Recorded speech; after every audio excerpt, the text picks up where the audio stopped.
Hi, everybody. I'm Wendy Murdoch. This is Webinars with Wendy. And tonight my guest is Becky Tenges. And we have not spoken in, 2 years? At least. It could be more than that. I don't think I've talked to you since COVID. I don't know. I don't think we've actually talked for a long time. A really long time. So I'm really excited to catch up with what you've been doing. I'm going to make you big. There we go. Make you small so that people can see you. So Becky, just kind of tell us, first of all, for people who may not know you, just give us a little bit of your background, and then we'll dive right into what you've been up to for the past few years. So a little bit of my background. I have been around horses since I was 5. And came back to horses as an adult with really for one of my daughters. I grew up on a horse ranch. My dad was a farrier. At the peak, they had 110 horses. So I really was around horses a lot. But then, college and school, and I was an investment banker and lived in New York City and all kinds of crazy things. And my husband and I, he came with 3 kids that were older. And then he and I have 2 children. They started life in Russia. And I came back to horses really for one of the 2 daughters because I was interested in myself. But one of our 2 daughters, I thought that horses could be beneficial to her journey to sort out life. And so that really is what brought me back to horses. And then at some point, probably 10 years in, we flipped the script and I started providing therapeutic benefit to horses. So I learned the Masterson method. And at the time, the way that learning journey worked was you had to help and assist. And so when you were going through the whole learning process and the certification week that I was volunteering to help him and be certified, that last day I joined the education team, and that was 15 years ago.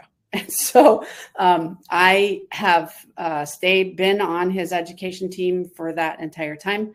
There were about 12 years that ended a couple of years ago where I kind of ran the externship or the fieldwork program for Jim and helped him as he evolved that program, which is worldwide now. Yeah. And so I've been teaching for him. I teach all levels of the Masterson, the MMCP program. I'm a certification instructor also. And I continue to do that. I continue to be a mentor and a coach. And I calculated it up. And between horse sessions I've done as a Masterson Plus. Oh, no, Becky. I don't know what she did. She hit a button. Oh, there, you're back. Where'd you go? I don't know. I was trying to move my mouse from right there. So I counted up the number of horses, bodywork sessions I've done using Masterson plus the other things that I learned. And it's like pushing 3,000. And then if I count up all of the remote sessions I've done as a mentor and coach, it's also like 2,500. So I just have been exposed to lots of horses and lots of people as they're learning to work with horses. And, from the other times that we've chatted, that this learning journey of the Masterson method touched off, just opened a gateway to learning all kinds of other things. And so my CV looks like I've been manic. And it's possible that I've been sort of through manic phases, but it's just been continuous. Let's be a little less judgy on myself. It's been super continuous. And I have lots of different certifications. And, I think really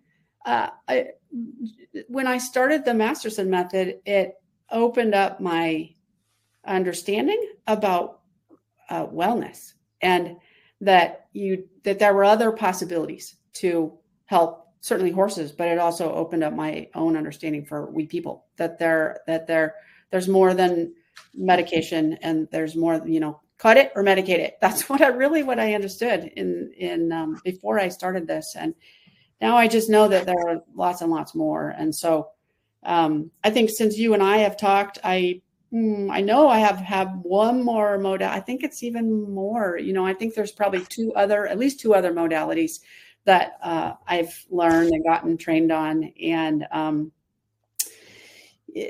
that's really always about helping the horse and expanding. You and I were joking just now when I'm trying to figure out how to get my PowerPoint to open up.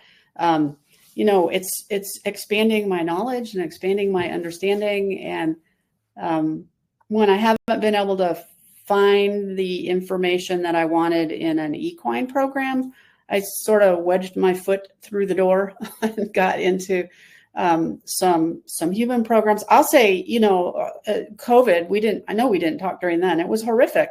However, a positive that came out of it are your webinars. I think that started, or at least it expanded during COVID. And one of the things I did for my continuing ed was I attended a human 5-day fascia conference in my pajamas. So, I have participated in a lot of human training to expand my understanding, because the equine world wasn't there yet, and when I wanted the information. So I totally agree with you. And I think this is where, so many times you see horse people get stuck in the horse world, and they don't realize that there are other places where they've actually gone beyond what we're doing with horses, that we can go and gather that and bring it in, and how much fuller and more rounded it makes things when we start to look outside our own little box. Yeah, absolutely. And, the thing is there was a period of time when I was being pressed pretty hard by my parents that I should become a veterinarian. And I tried. I tried to be on that path. And, it's just so interesting how our perspective changes over time. I'll tell you, I really literally just short of had a nervous breakdown when I was in college. And it was over the pressure that I was feeling from my parents to be a vet, and the absolute noxious response that my body had and my brain had and my heart had to the whole idea about, blood and dissections. And, I couldn't do it. I absolutely couldn't do it. And so I didn't. I went a different direction. But now I think the count is 10 that I've participated in dissections. And so, whatever the topic is that we pursue, I just have been helped so remarkably in my understanding of a body. And frankly, I believe it doesn't actually matter whether it's a turtle body or a horse body or a dog body. There is a master plan, and the bodies aren't that different. And of course, the horse body, they don't have a clavicle, right? But much of the rest of it is pretty close. Now, do I have the science to back it up that what I learned in the human programs that I participated in, can I say for sure 100% that the body works exactly the same way? Absolutely not. Do I think the principles that I learned and acquired and knowledge I got in the human body, that I can harness it and try it out in the horse world? 100%. And so. Well, and when you think about, I know Linda Tellington-Jones. She and I are going to do a 40-year anniversary webinar, because I've known her for 40 years now. But she talks about everybody's got a nervous system, whether it's a spider or a horse or and I think that's recognizing that the commonalities, and maybe that's the point, is that when we look at what's similar as opposed to what's dissimilar, we see these connections. Absolutely. Absolutely. And, I think the other thing that has been, it's really been, I've sought it out, but it has impressed itself upon me, is that, I have been, just like I described, that I was really unwilling, unable, to be open to the whole concept of being a veterinarian and everything that went with that. And that was an issue of the mind. Mm-hmm. And this issue of the mind inflicts itself upon us, or we become victim to it or whatever. But the learning journey, my learning journey, just straight up, Jim knows this. When I first saw him do the thing on a video, I'm like, shut up. That's just weird. That's just ridiculous. My perspective was so closed and narrow that I was judgmental. And so, but the next day I did go take my daughter to the farm for her horse to ride, and the horse is in the cross tie. And I'm like, okay, well, whatever. I'll just do this thing that weird guy did, like whatever. And so I put my hand up there, and lo and behold, this horse just starts yawning and yawning and yawning. And I'm like, go figure. I don't even know what the heck I'm doing. And something just happened when I did what this guy told me to do. And so then I did a couple other things that the guy, Jim, said to do. And dang, if there wasn't, input, output, and the output was happening in the horse. And so that was like, wow. And so I can honestly say it doesn't so much happen now with all the different modalities that I have, but almost to if I go down the list, I go, yep, that one. Okay. Talk about red light. I'm like, shut up. That doesn't work. Now I'm like, of course that works, and, Renee Tucker with Tucker Biokinetics. I'm like, oh my goodness, really? Seriously? This whole, like, I don't know. It's kind of woo. And then I take the class and I do the thing. And here do you know her, Renee? No. Okay. That's somebody you should have a conversation with. Okay. So she wrote the book, Where Does My Horse Hurt? And she, yeah. Veterinarian, chiropractor. She has her own Tucker Biokinetics program. And I was in her one of her early beta groups for she was trying out some online training, and I went through that. And anyway, so she has this program, and I'm like, seriously, I don't know. I'm not so sure. And so she completely busted me. This was during COVID. Okay. And we're remote. I'm here. It's in the middle of the winter, and I got my video trained on the horse, and I'm going through doing the thing. And I'm like, I don't know. My brain, I didn't tell her this part. My brain is like, seriously, I don't know if this is working, but I'm going along with it. I'm doing the thing. And then I get to this one part, and she's, watching Zoom. It's a Zoom. She's watching. And then I go, okay, I think I'm done. And she goes, really? I'm like, I think so. And she said, well, did you do the whole pubic symphysis? Because I was doing work with the equine pubic symphysis. And I'm like, oh, she completely busted me from California all the way across the other part of the country. She totally nailed me because I didn't do what she taught us to do. I did what we know in Masterson, and I only did that. And so the whole the energy component, I have gone on and become a licensed heart math. Oh, heart math's awesome. Oh, it's awesome. But it's seriously, awesome. That's another one that, like, seriously, intuition, really? Okay. My circle of understanding has gotten so much wider, and I'm just more open and understanding that this whole topic of energy and intuition and intention. Oh my gosh, there's some amazing books on intention, and there have been some remarkably challenging horses that I've worked on. And to be honest, after I got this, training from Dr. Tucker, I'm like, okay, got it. I'm like, there was a horse that had done a rotational fall, and it was like, you're going to die if you touch me. I'm like, got it. Not doing that, but you need help. And so I'm like, okay. So I was standing, I think you and I might've talked about this at one of the other ones that times that we chatted, but I probably was like 7 feet away, and I'm just playing a tape in my head about what I would do if I could do, but I can't do. And I was visualizing the anatomic structures, the skeleton, the muscles, I'm naming them all. And I'm imagining, I was just standing there. I'm just imagining what I would do with my hand if I could. And dang, if this horse didn't like soften and relax and start licking and chewing and coming over here going, hey, why don't you touch me? I'm like, no, why don't you go over there? This is way better. I'm just standing here. I wanted to, so,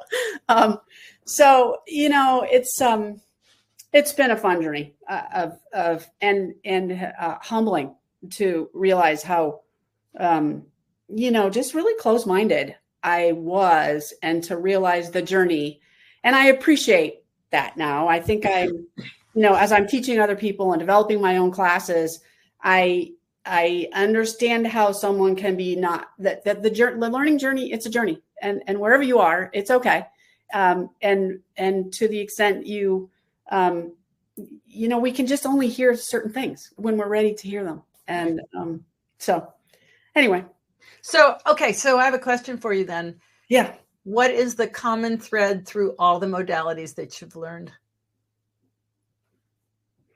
You know what? I'll probably get, teary. I think the most common thread is the heart and the condition of your heart and your intention.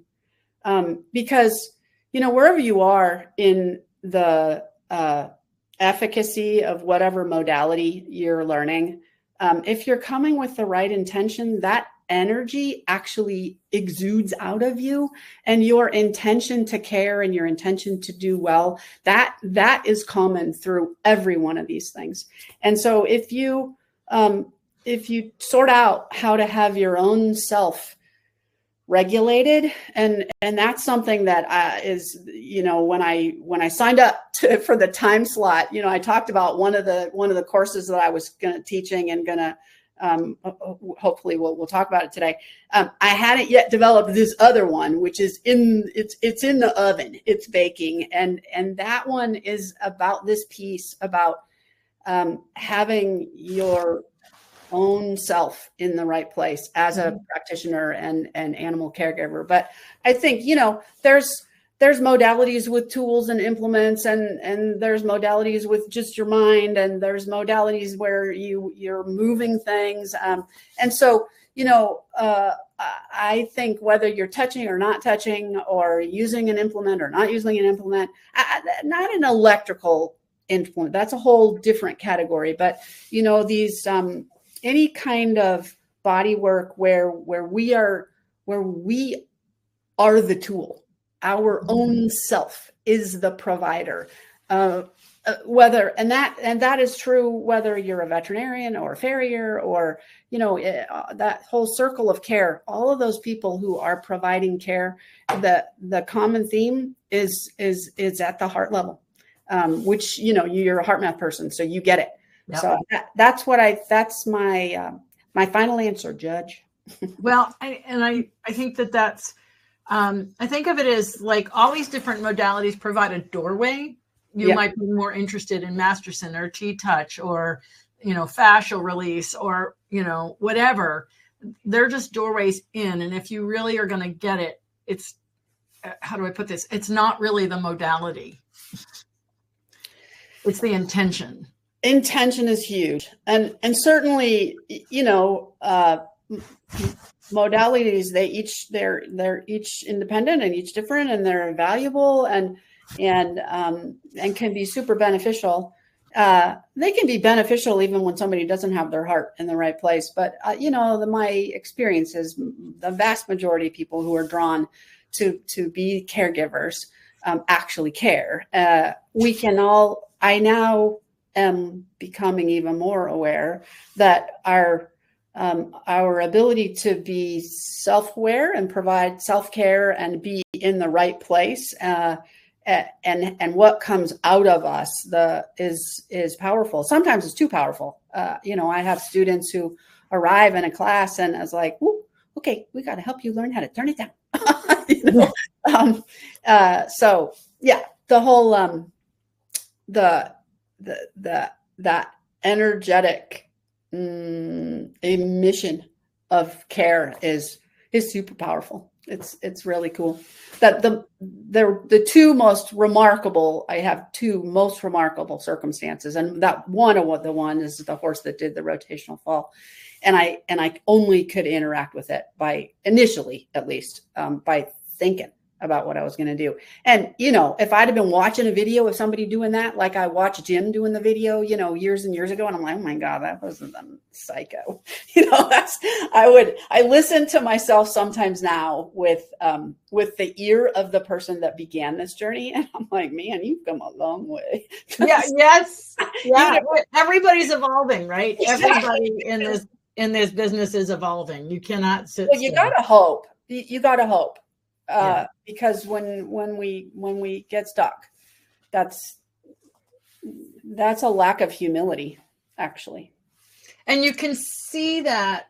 I mean, and I know, you can see people that kind of have been on a path, and then suddenly they're in a different place. Yeah, and the heart's not there, and it's so readable if you're able, tuned in. Yeah. And but it's fascinating. And so I think, your answer is I agree that it's the intention and the heart flow that really is the key. Regardless of, you're drawn to a specific technique for some reason. It resonates with you. Yeah. Right. And that's sort of the entry. Well, and it also the condition of your heart, and therefore, from heart math that will translate into an energetic field that emits out of you. And so it also sets the stage for the degree to which the other being can actually engage with you. And so, if you haven't got yourself sorted out, then you're going to be less effective. Yeah. We're talking about horses. So you're just going to be less effective with the horse, because there's, it's like magnet. When you play with a magnet and you get positive aimed at negative, it goes thunk, and it sucks in. But if you get a positive aimed at a positive, and it'll just resist. It's such a good analogy. It's a really great analogy. Yeah. So that's what's going to happen if you don't have your heart right, or, your think, as a body worker, if I don't do my checklist before I step into a stall, and I happen to arrive with, I'm crabby at fill in the blank, or I'm worried about fill in the blank, or like, I'm bringing all that energy, which is not intentionally positive. Intentionally, I'm intending to help you to be more well than you are, and I'm bringing this negative, like that's the negative in the negative, and the horse is going to go, you need to back up, lady. So anyway, that's some of the close in woo-woo stuff. There's stuff that I've been learning about recently, which is really an opportunity for me to learn. You and I were joking around when I was trying to figure out how to get access to my PowerPoint, that, we have to learn new things. And as I've been developing my own class, I joked that the things that I have to learn to teach the things that I know. But even on the journey of learning new things, it's cool. I like it. I will always. What are you curious about now? Well, I'm being compelled to be curious about Canva, and I'm being compelled to be curious about, web development, not from the perspective of being a web developer, but choosing platforms. And, so I have had to, in order to offer what I want to offer, I have to learn all these other things, which I'm fine, but they kind of annoy me. They're not so fun. The things that I'm more exploring now, they relate to some of the things, the courses that I'm developing and teaching. But, this whole, I'm doing more. I've bought another class through Heart Math that I'm working on. It's sort of a trauma informed. And then I don't know what the number of people is that, that I've taught and mentored, and what I have. And this kind of loops into the whole me developing, creating the mice community. But, I've ended up doing a lot of coaching of people, like interpersonal coaching. So I'm in the middle of actually getting certified to be a life, coach, and getting skills around that. Running the externship program for 12 years, I just have had a lot of opportunity to learn to figure out how to communicate with people. And so, but the horsing around is a journey to learn how to do, but it's fine. The peopling is hard. Peopling can be really hard. And so, I have, the most recent course I've developed and am offering is one on helping practitioners learn how to discern and understand what the horse's body and behaviors is communicating, so you can try to tease out whether or not the primary issue might be the tack.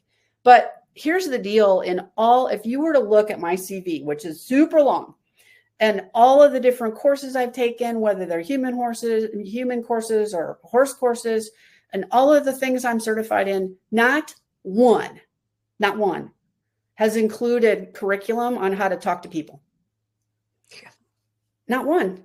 And when you're just a body worker and you have to, they're like, oh, what'd you find? And what do you think? I'm like, I might have an idea, but it's, how do I say it in a way that you'll be able to hear it? How do I meet you where you are?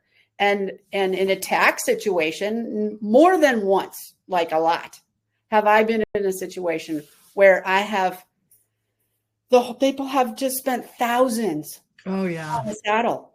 And I'm like, yeah, so that's a problem. The saddle's a problem. So this topic of communicating and how do you be mindful and thoughtful and careful and caring and empathetic, and yet be the translator for the horse, And so I'm really committed to understanding that whole, how to even be, I just have had a lot of practice, but other people coming behind me and other practitioners haven't.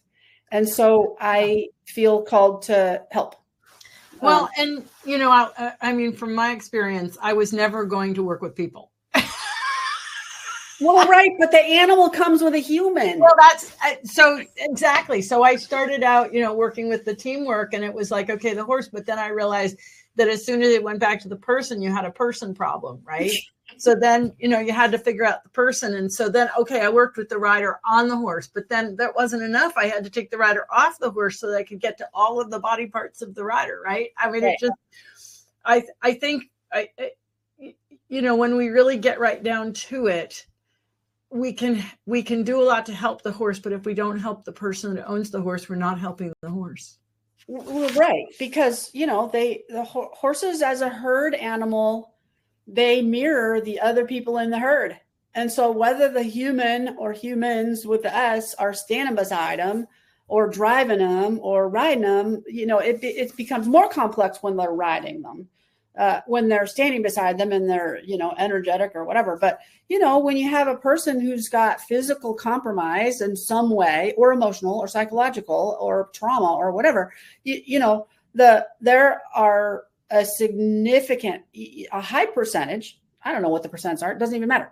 It is common that I go through all the things and I go through all the list of what the possible primary issues are, tack, teeth, toes, internal conformation. You go through the whole list and you're like, nope, not that, not that. Nope, not that. Nope, not that, not that one. And it's the rider. The most profound one, I have a friend, I don't know if she's probably not on here, but a close friend. And I went and spent 10 days with her, and she spent 10 days with me. And she took me to all of her clients where it was like, I just can't figure it out. And she's a vet and an amazing, remarkable person. You know her, Martina. Oh, yeah. And then she and actually Dennis came here, and I brought them to all of my people. And one of her clients that she took me to was this horse, big, beautiful warm blood. And the horse had recently been sold. So we have a new owner. But that I can't even remember what the performance body movement challenges were. I don't remember. It was something. And so it took me about 3 minutes. I went through, I evaluated the horse. I asked a bunch of questions and I was like, okay, here's the deal. Based on when the horse performance challenges began and every other thing, nothing else has changed except the rider. Yep. And the rider was there and I turned to her and I said, is it okay if I just ask you some questions? She said, yes. And I said, do you have any body issues in this part of your body? And she said, oh yeah, blah, blah, blah, blah, blah, blah, blah. And it was like, and I said, well, are you doing things to help your body with that? She said, yep. I'm like, okay. And I just said, well, that's it. The horse is mirroring her. So she just have to keep going because nothing else had changed. And so with critical reasoning and let's fill in the dates, there was no new, it was everything. There was nothing else but the human. And so, it's not uncommon that it's us. Yeah. I mean, we're on their back. Yeah. Right? So they're going to feel everything that's going on in our body. And hopefully we can feel what's going on in theirs. Well, and be able to. Yeah, that's a journey. Yeah. That's a journey. Yeah. All right. So what's this mice thing? Well, so the mice thing, when I was an investment banker, there was a whole corporation that I was involved in. And there are people who are there to train you and encourage you and motivate you either positively or negatively, whatever version you need, to celebrate with you when things are going well. And the equine professional community is not a community. It's a bunch of individual operators out there. And for a number of years now, I have just reflected on the difference between working in a corporate setting and working on your own. And,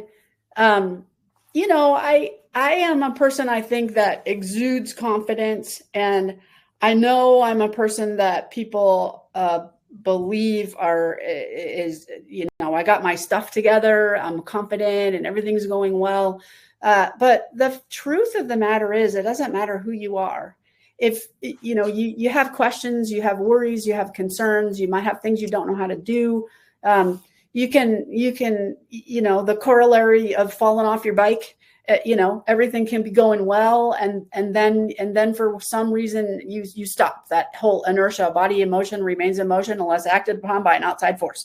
And then when that outside force comes, it's hard to get going again. And it's hard to quiet the voices. And I have experienced that too. And so I had really just been reflecting on the truth that working as an independent operator is hard. And then having the gift and opportunity of working with so many people over the last, 14, 15 years of working with Jim and interacting with people as they struggle with getting started in their practice or keeping going in their practice or doing, running up against some challenge with a horse or a human.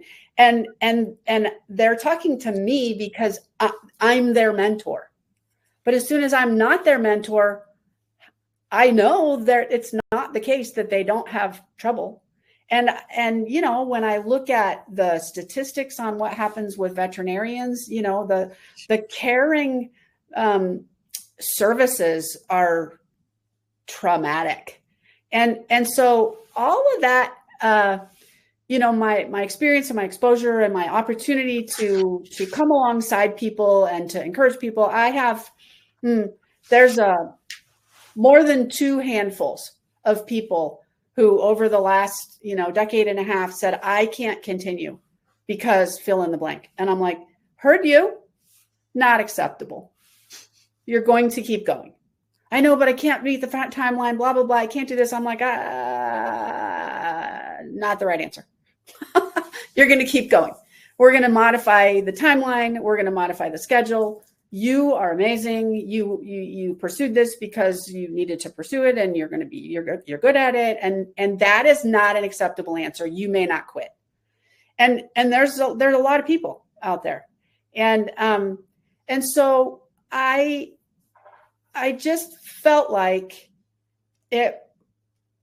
I wanted to create a community. I wanted to create a place. And, the internet is a nasty place.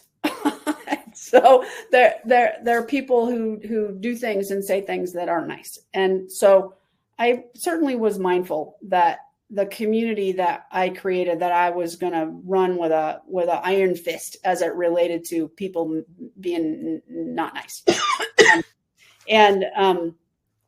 So I had been thinking about the words, and this has been percolating for years in my head. But, what I experienced in a work setting was motivation, and sometimes inspiration, and celebration, and encouragement. And I'm like, well, that says mice, and mice are cute. and there was a book that we enjoyed when my girls were little, and it's called Little Rat Rides. And the little rat is riding a big old Belgian, and little rat is little, and little rat gets its toe stepped on, and little rat falls off. And, I really love that book. And so I'm at mice, like motivate, inspire, celebrate. Well, mice, that's kind of cute, a horse and a mouse, and there could be fun, art with that. And to be honest, I think it's quite probable that I'm a 6-year-old trapped in a 64-year-old's body. I like juvenile things. And I have, when I see some people's behavior, it has confirmed for me what I have often long time believed is that, we don't actually grow up, we just get older. And so I kind of liked the idea of a mouse and a horse. And so I mulled around, and I just decided that I was going to create this community, and that it would have 7 pillars, and 4 are motivate, inspire, celebrate, and encourage. And then we would add heart, because we got to get the heart. So that's heart math for me, because I'm a licensed heart math coach. And then horse, of course. And then the 7th one is community. And in community engagement and so on. So those are the 7 topics that I post on, and other people can post too. There are some people who I started it in June, and there are. Where did you start it? It's a private Facebook group. Okay. And it is open to equine professionals only, and people have to ask to be in, and there's questions that have to be answered.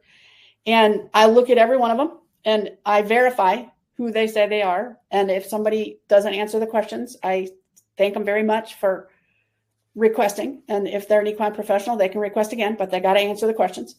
Because my theory is that it will be helpful to people, that whatever the thing is what gets posted is what I need. I don't go exactly through the order. It's wherever I am. And I'm poor. I will say I am poor at taking care of myself. But because I created this Facebook group, and because I committed to the group that didn't even exist when I started it, that I would post something every day, I have to do it. But it's really, it's been interesting, because it's been helping me to be more thoughtful and caring and consistent with myself. And I will find something that is either motivating to me or inspiring to me or causes me to celebrate or whatever. And so that's what I put out there. And I actually, you know who Charlie Mackesy is. He did the book, The Boy, the Fox. I forget what the order is. The Fox, the Boy, the Horse, and the Mole. You know that that book? I think so. Okay. He's British. It's a lovely book. If I were upstairs, I could show it to you. Anyway, I wanted permission to post pictures out of his book. And so I thought, I'm just going to send him a message. So I sent him a private message, and danged if he didn't answer me back. And while I was asking if I could post pictures from his book, I asked him if we could please have permission to do a private showing in a Zoom meeting. And when he answered me back, he said, of course, that would be fine. And I think that people really appreciate being asked instead of just plagiarized. Well, it is not possible for me to do things that are illegal or that are in. No, I understand. And I think that, at the heart of your mice, over many years, I have on occasion thought about some sort of support group for professionals, because we can't say in public, sometimes you're just frustrated with a student. It's not, you just can't figure it out. You need somebody to talk to, but where do you find a safe space? And I think that that's what you're talking about, is creating a safe space for professionals. Yeah. Yeah. And the closest that it has gotten to that, I found a meme. I don't remember exactly what it said, but the gist of the message was, just because you can identify and see or feel what someone's issue is, doesn't mean you're responsible for fixing it.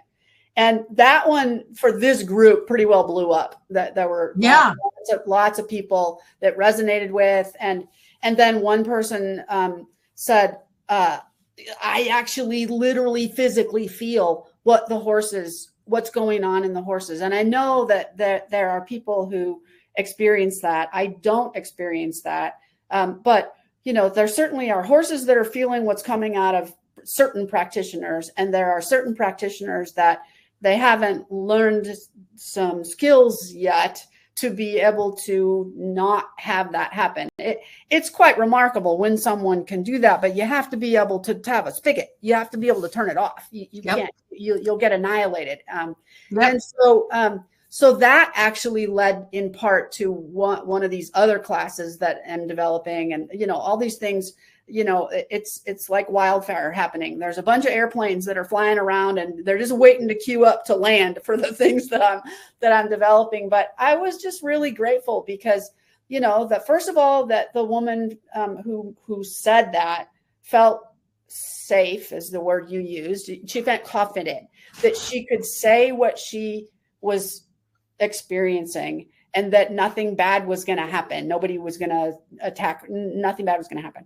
And so she wrote what she wrote, and I respond to everybody, and I gave her some ideas, and then another practitioner jumped on board and gave her some more ideas.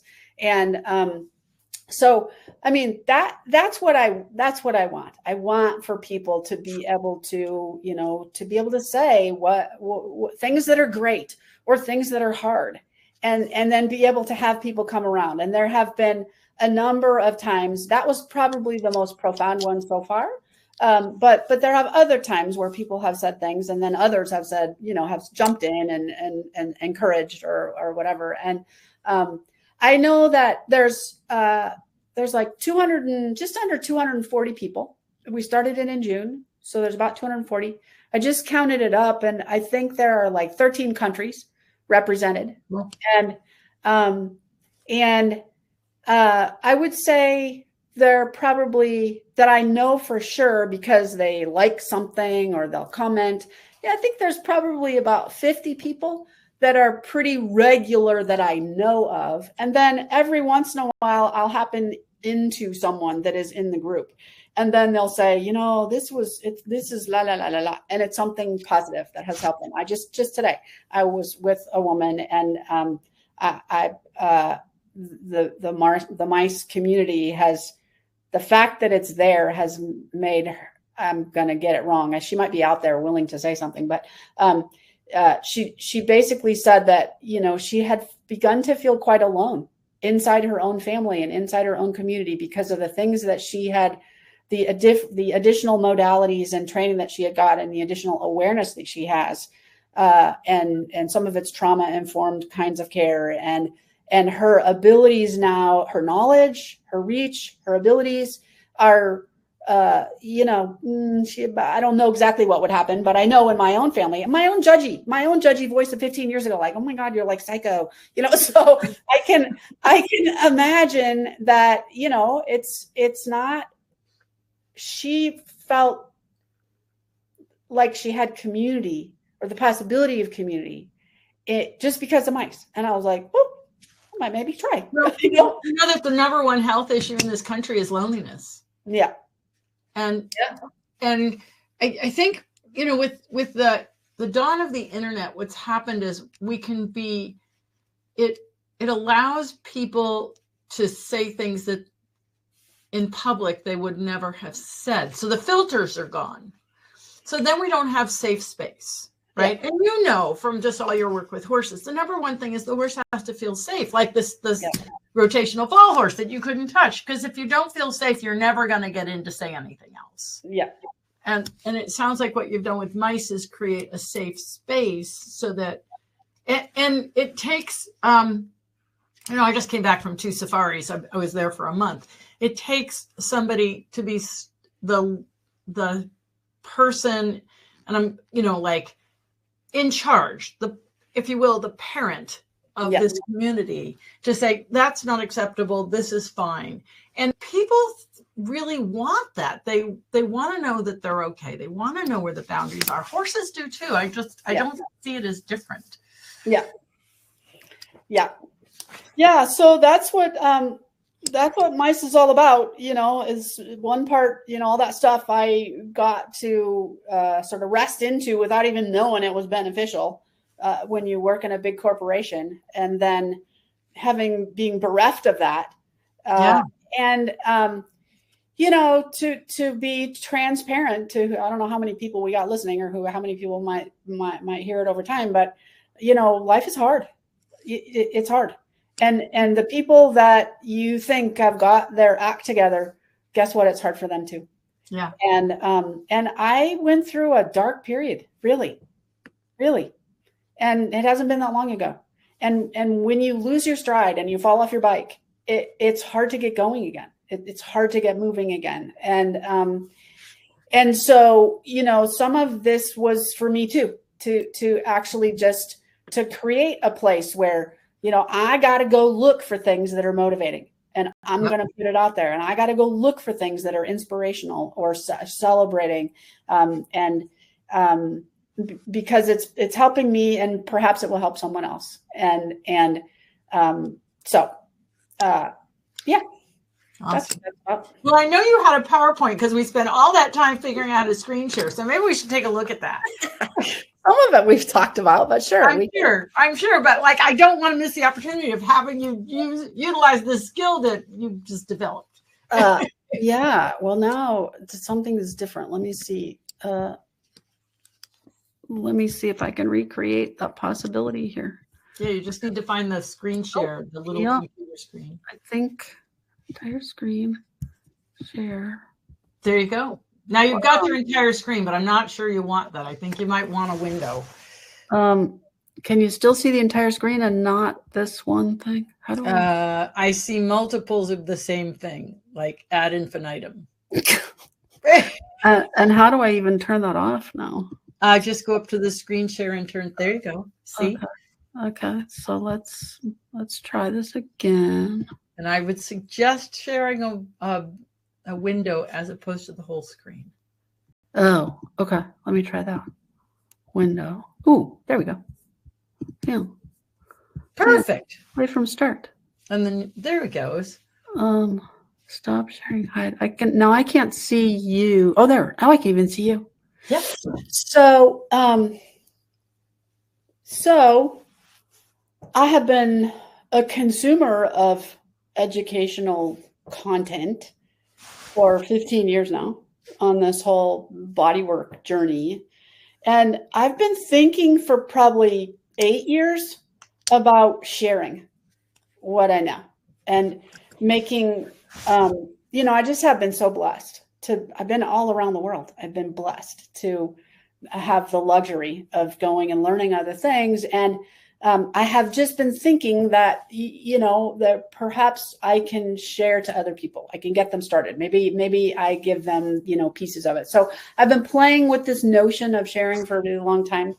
And I've had, I had a different iteration of this, but this is where I've settled now. And my business name is Equine BodyWorks when I'm doing the body work. And so my platform is the wrong word, but we'll just use that. My platform for sharing some of the stuff that I know is Equine BodyWorks Knowledge Network. And the overriding theory is that when we know more, we can help more. And so I want to be able to, I don't know, how do I? You could probably use your keyboard. Button, like one of those, like the left, right, up, down arrows on your keyboard. Yeah, that's not doing anything. Should advance it. Microphone, screen share. No, on your. Yeah, I know. I hit my right arrow and nothing happened. Did nothing happen? Okay.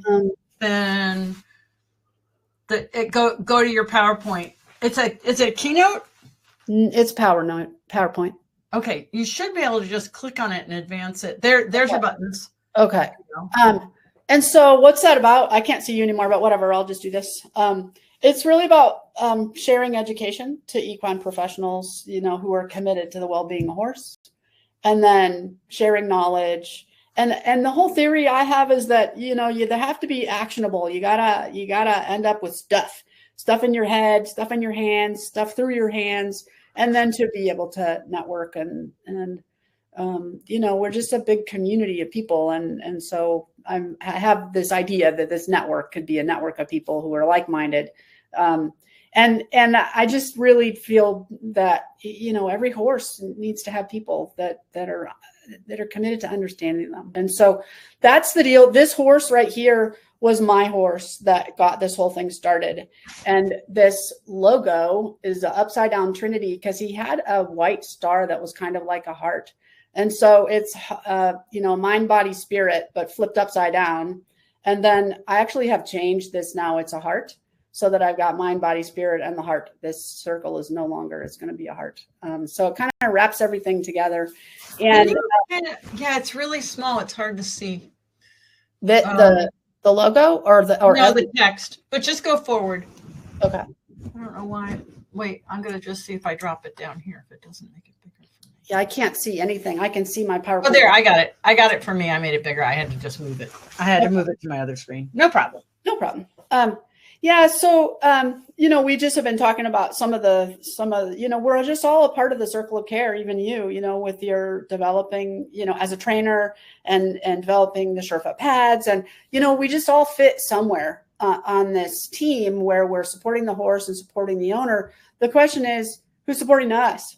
And how does that whole deal work? And so that's partly where I see the mice and my the offerings that I have, because what are we doing? We're providing a circle of care that surrounds the horses and the humans, but it's hard. We fall off our bike.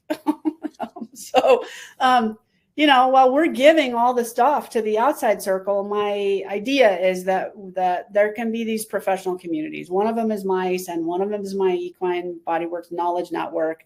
And that people should have support, even though we do work in isolation, that we can be a care team around one another. And so this is the idea that we can play nicely. And some people don't, and they just don't get to play in on my team. So that's the theory around that. We talked about mice. Here are the numbers. There's actually 12 countries. I couldn't remember. We talked about, I shared that with you. I this was AI generated. I said, I want a horse and I want a mouse and I want a heart. And it actually did pretty good. You know, super cute. Yeah. I tried to get this to change because there were a couple things I wanted to change. Then it couldn't spell anymore. I'm like, oh, I said, seriously, I'll just go back to that one that you said. And so, you know, about the mice, you know, I was like, well, mice are weird. Like people might be like, why are we doing mice? But actually the character qualities of mice are pretty cool. And they're pretty consistent actually with some of the things that are important to us as practitioners. And I kind of liked thinking about mice, and I'm going to do, there's a book that's percolating, and it's going to involve the character of mouse, who actually is going to be the strong one, and horse will be the soft one. But I just thought when I really looked into it and I didn't just go mice, it spells mice, I'm going to for sure do a mouse. I did, you know, knowing me, you would think I would do some research, and I did. And I liked what I found. This is the course that I had written when I said we could possibly talk about something. And it's a course that, again, it has percolated around. There's different iterations of, there's a really, really long version of this course. This particular one is one that I've run 3 times now, and I'm running it again shortly in October. And the whole idea about this is to help equine practitioners learn to understand what the horse's behavior and body is saying, and be able to tease it out that it's possible or rises to the top of the possible list of things that we're finding in the horse's body, or that the farrier's finding, you know, the horse is yanking their foot down when they're putting the foot up on the hoof stand, or the you know, vets encountering, you know, how do you begin to shortlist all the possible issues? And there's a lot of information that the horse gives you. And so this is about teaching people how to see those things. It's not about tack. It's not about fitting the tack. It's about understanding how the horse is communicating. And then importantly, learning how to talk to people about what you found. So it's 8 modules. And the first one is there's actually this framework, this process that I go through that it took me a long time to figure out what I was doing to get, to tease down into prioritizing the primary issues. So I teach that. It's pretty dense, but it's an intuitive, logical, critical reasoning process to get from 12 possible different primary issues down to your short list, to triage like someone would do in a hospital. And then module 2 is about talking to clients. And then I have a basics of tack that get everybody on the same page. This is really deep. I was blessed to be connected through Deanna Drendel, to be connected to Dr. Hausler and all of his material. Dr. Hausler, I assume you know him, true? Oh yeah, I was at his Equine Spine Initiative in June out at Spy Coast. Yeah. Yeah. So he's an expert on pain. And so I had already done my work, but then I was going to do some other things with him. And then the question came up, well, what are you using for your sources of pain? I'm like, I'm doing this. And they're like, well, you should be doing that. So I was graciously given access to all of his materials. And so I have incorporated some of his theories and information in that section. And then just as an aside, he's just completed an 8-week study on surefoot pads at Lincoln Memorial University. Yay. And the data hasn't been crunched yet, but it is being crunched. Super exciting. Yeah. That's awesome. Yeah, because we did an ethogram for it. Oh, that's so cool. Yeah. Yeah. Well, speaking of ethograms, the 5th module is understanding horse body talk and their language of pain. And so we talk about that. And then I am a proponent of using all your senses. And so module 6 is helping people understand how to tune up their own senses, including tuning into intuition. And so we do that. My numbers are not correct. What was this last one? Yeah, you've got. Yeah, that doubled up. So then we talk about assessment and a palpation primer. And then I've got a visual glossary, 15 years worth of photos of the horse's body talking and tissue, differences and how to understand. And I cover saddles, girths, bridles, and bits. And so I'm really helping people to have a visual glossary of all the things that they might encounter in the horse's body. And we also, in that horse body talk section, we doubled up this, but this section right here, I've got these different checklists that the practitioner can use, or they can potentially transport to their owner, trainer, the horse's people, to engage them in the process. Because actually the biggest indicator of pain in a horse is that they're doing something abnormal. They're doing something that's not customary. And so I've got these tables of information in different categories, whether we're talking about, how they're hanging out in their stall, or what they do when they eat, or, they're just this checklist of things like, does your horse do this? Does your horse do that? And so, it's a way to engage people in the process of looking for, does my horse do this? And then we do incorporate in Dr. Sue Dyson's, the ridden horse ethogram. And not that we are teaching that, but we're exposing people to that there are things that the horse does which are uncharacteristic. And so, these are checklists that you can look at. So that's what's happening in this, to begin to try to gather, and then subsequently to be an interpreter for the horse. And so then I've got people come out of that class. There's 2 different private Facebook groups, and then a sort of office hours that I'll run, again, so that people can have a place to go. I don't need to do all this, but can have a place to talk about what they learned. So that's one class. And then the one that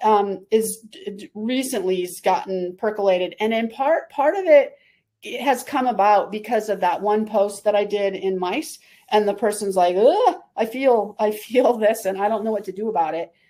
So it's a combination of that, and then just recognizing that people want to go to get just-in-time information that's going to up their game, and that also combined with my inner 6-year-old who loved going to camp. And so I'm going to be running in December. I'm going to be running 2 2-day courses. And the first one is December 9th and 10th. And that'll be days 1 and why does it say 3? I have no idea. I know. But they're each 2 days. So these dates are wrong. This is wrong. I didn't get everything done.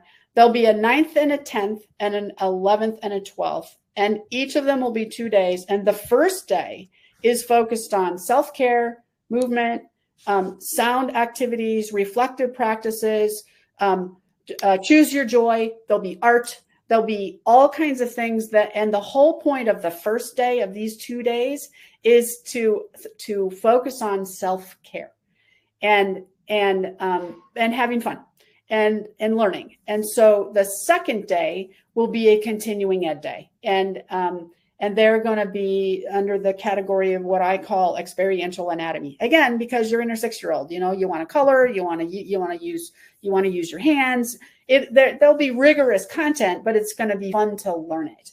And so day 1 and 3 is the self-care 2 days, and days 2 and 4 are the applied anatomy, where we bridge science and then using subtle perception. I have put together a team of people that I'm so dang excited about. It includes me and all the things I know, together with my heart math, licensing. And then I just confirmed today that there's a human physical therapist, and she's a licensed somatic experiencing practitioner that's going to be a part of creating these courses. There's a woman who's a biodynamic craniosacral therapist. There's a gal who's a retired cardiology nurse and practitioner. The bottom 3 people are body workers. And then the last one is one who's, decades of training in meditation and Qigong. And so we're just going to be incorporating all the things in each of these 2-day courses. The topics will will help practitioners to understand how to know what's going on the inside of the body and how to map skeletons. As I've worked with people, that people don't understand how to get to specific places and understand where different bones are from the outside in order to know where they might map certain muscles. And that's where you can harness intention. You can have good intention, but your intention can be aiming in the wrong direction. And you'll still get there. You'll still get effectiveness with the horse, but it's even better when you, like I did with that horse that did the rotational fall. If I'd have been looking at his tail and intending myself at his tail when I wanted to be intending, I'm being silly right now, but if I wasn't as able to be specific anatomically without actually touching him, because I know where those things are in my mind and in my hands, but when I couldn't use my hands, I could use my mind. When you can harness an applied anatomy from the outside, and you know how to see different, there's hair directional cues that will give you information about what bony structures are where they are. And, unless somebody's told you that trick, you don't know. And if you don't know how to palpate the things that you can palpate, then you just don't know. So anyway, we're going to do that it'll be day 2. It's the second, it's the work day of the first 2 days. And then the second one, the fourth day, we're going to address the respiratory and pelvic diaphragms. And we will combine that with understanding where the bony landmarks are to be able to map those out. And we'll be, doing play. We'll be using Breyer horses. We'll be using my Home Depot full-size, like crazy horse. And we'll actually be going to horses. We don't need to talk through all this. We've kind of talked a lot about it. Yeah. So Becky, we're kind of getting toward the end of our webinar here. Yeah. So out of this, what I'd like to ask you is like, I think you got to go up to the top to stop. Oh, if I just hit escape, maybe it'll go. It'll go away. Are we back? Nope. You got to go up to the car trip, up to the top where the T. There you go. Awesome. Yeah. Awesome. And I'm just gonna. There we go. Yeah. So Becky, it sounds like you've really, for lack of a better word, realized that you've got to engage the person to make the horses better. Well, all the people, yes, and my experience is that the practitioners that are out there are really, really practiced in whatever they learned, but they may not have learned how to modulate themselves. They may not have figured out how to have self-care. They may not have figured out how to not have whatever they're helping externalize from the horse, not internalize to them. Those people who have big energy but don't know it, they don't know that the horse they're not being, they don't have the horse partnering with them the way the horse will partner with them when they understand how to dial it down. So there's all these things that for a practitioner that aren't actually part of your curriculum. And I've gotten exposed to so many different permutation of that because I've had so many different people coming through, and I'm like, what are y'all doing? What do you mean you're doing there's 15 palpations and you do one and then you go away 10 feet. Like literally I had this conversation. She would do one palpation and she told me it took me like 30 minutes to do a palpation. And I'm like, why does it take you 30 minutes? She goes, well, because I have to do one and then I have to go away. And I said, well, why do you have to go away? She said, well, because I feel it in myself. I'm like, oh, okay. That's not okay. So, there just are. Yeah, no, I think it's the, as you said, it's the self-care piece. It's the piece that if we're going to be sustainable in this industry and actually be able to help horses, we have to learn how to take care of ourselves. Yeah. So that's one part of what I'm like, got it. And I understand it I don't understand a lot, but I understand some. And from my heart math licensing, I learned a lot. The coaching training I'm getting, I'm learning a lot. So I just know a lot. I've had 14 years of experience interacting with people. So I know a lot, but I don't know everything. And I'm willing to kind of share that. And then I also, this piece about horses, trying to triage what the primary issue is. I mean, and also in circle of care to back up and go, I started 10 minutes ago, but I'm done. I have to stop, because it is clear to me that it's either this or this or this, and I have to stop because I need to refer. And so that process of being able to triage the possible primary issues and deciding, I'm going to stop. I can help your horse feel better, but that's not what I should do right now. You need to refer out to farrier, vet, like whatever. And then that piece that I'm offering in this, beneath the leather class of helping people to see how the horse is articulating, that's hard for me. Because they have, if we think about all the different dialects in this country, whether you're in, Louisiana or Boston or whatever, there are commonalities in how the horse's body expresses. That's hard for me. And I have bunched them together in like several different buckets. And then I help people understand that, this actually, I think it might be Sue Dyson. That could be, I'm not for sure. But, the science and the statistic tells us that the majority of equine practitioners, professionals even, don't see. They don't characterize horses' pain as pain. They characterize it as, oh, that's just what they do, or they're being a jerk, or that it's a behavioral problem, it's a performance problem. They're misinterpreting. They're misinterpreting what the horse is saying. And so I think that I can be another voice to help equine practitioners learn that, and then create some possible tools that they can use to help the other humans that are on the team, or not on the team, and then the whole piece about communication that's in this class, but it's one of the airplanes swirling around up there, because you don't have to go to a tack fitting, it could be tack fitting to understand that you're struggling with understanding how to tell your client some of the things you need to tell them. And so that's going to be its own course. And,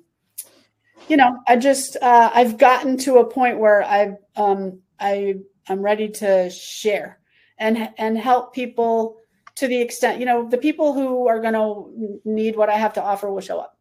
And it will be just like mice, the people that mice are going to help is that they'll show up. And so, I just really believe that, we're all gifted, you're gifted, you're so gifted with your training and, what you have done with Surefoot pads is remarkable, and you keep pressing and doing. By the way, I have had people ask me, I'm asking her right now, when are you going back to Washington to do the Surefoot pad training that evidently got delayed? But bigger picture, how do we find Surefoot training? I've got it online now. Is it? Oh, it's remote. You don't right now. I've got Surefoot Equine online, and the reason for that is, as you say, there's a group here in Washington or Illinois or whatever, and they're so far away from each other.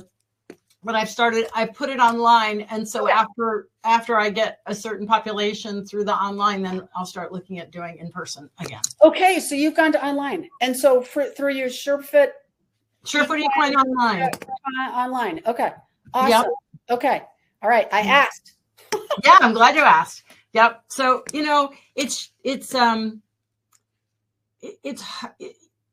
during COVID, it was so easy because we were all stuck at home and you could get people together online. But now that we've, post-COVID, the thing that I've realized is that we've all gone back to these busy lives and we're all scattered all over the place and just in our little, environments. And so it's just, it's hard to get things. People are so busy. Well, and it's the reason why I'm, this class, it's a live online. For now, I'm doing it live online, but at some point it'll migrate to online. And, it's the gift and blessing that we all figured out with COVID. And, you can be in more place. You can be freaking in Africa for a month. Oh my gosh.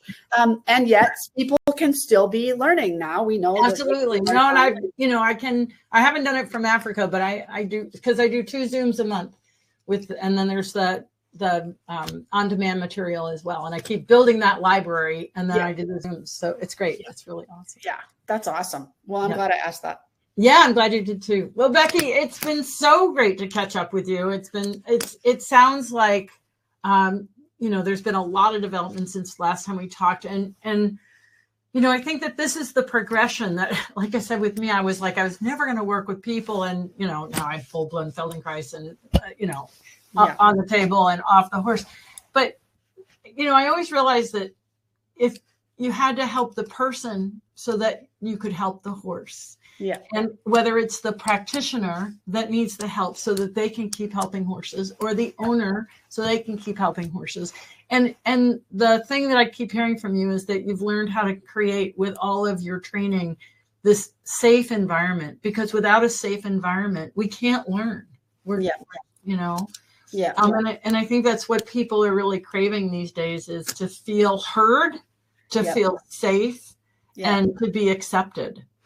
Well, and interesting, the piece that you just talked about, the thing that I learned through HeartMath is our own selves.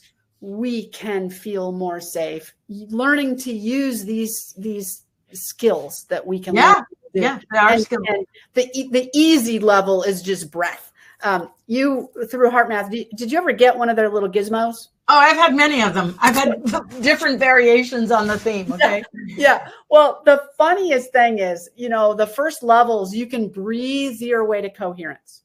Yeah. Okay.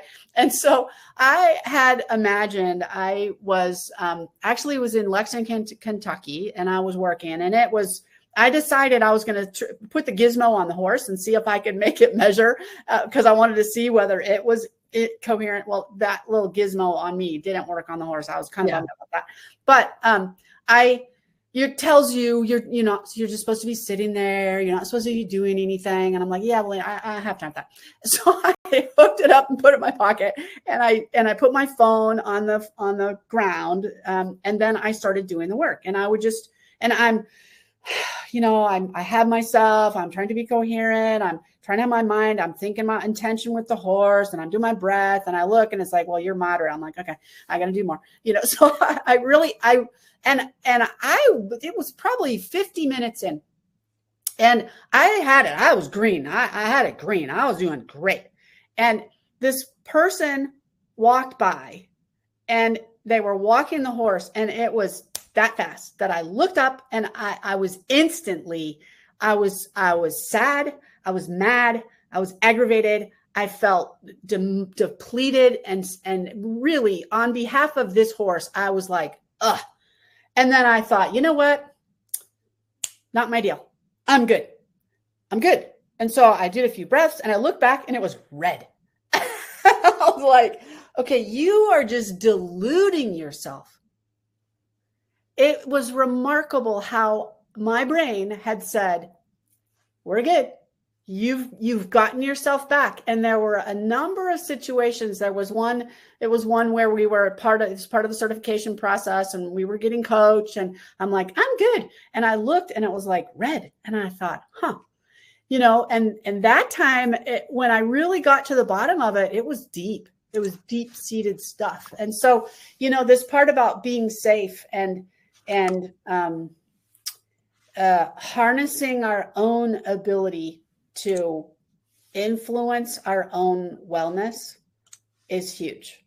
And it's a process, and we can learn some skills, and we can learn to practice, and we can do it on our own, or we can do it in community. And that's really those two shouldered up back-to-back things in December that I'm going to do, where day one is, it's like being your inner 6-year-old, but it's also giving people some tools and equipping them to do what you said, is to learn how to create your own personal safe space and have some skills around that. And to realize, it's taken me years to get over myself, and decide it's okay, to teach people about grounding, and to teach people about HeartMath techniques, and like, well, if they think I'm a weirdo, like, whatever, that's on them, because actually it works. So I'm here to tell you. So, but yeah, it is fundamentally, it's harnessing that heart and what happens between the heart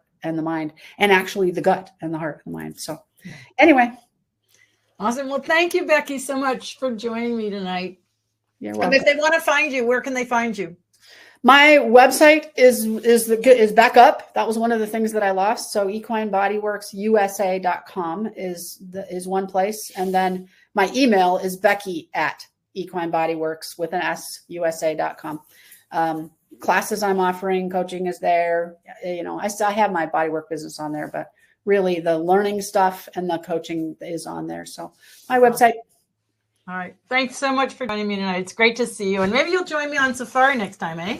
Yeah, I will look. And, possibly I can get my husband to go. So yeah, because the vehicle experience is amazing. Yeah. I'm always torn between the two. To those of you, those few of the chat, Robin, if you're still there, it's great to see you. Pia, thanks for the comment. And Diane Ted twice, you're welcome. And everybody else who's out there, you're welcome. All right. Thanks so much. And we'll see you next time. All right. Bye. Bye.